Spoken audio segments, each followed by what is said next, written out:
Menambah semangat dalam bekerja tentunya dan juga Bapak Ibu menambah semangat dalam menyendok nasi ini teman-teman dari Mas Rapunzel Lover juga hadir masih menonton setia menanti jangan lupa berdoa.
Sinten sing telat mau nggih? Ya, iki mesti ngono nggih. Rasa pengen tak dene. Oh, suman itu. Oh, ya tukang bas kae. Nggih. Mau sing telat mau padha karo Marsono.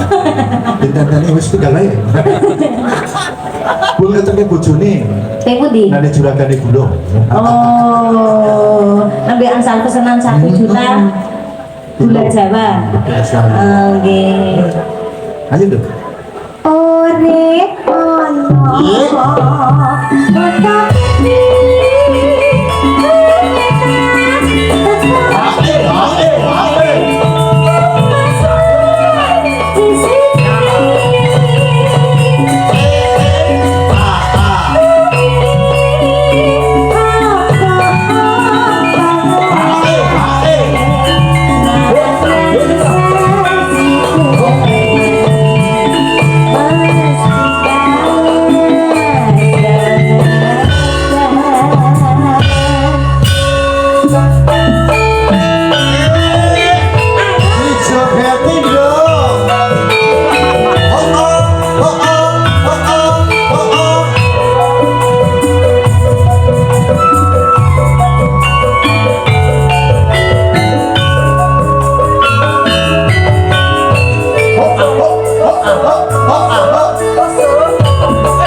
banget. Wow.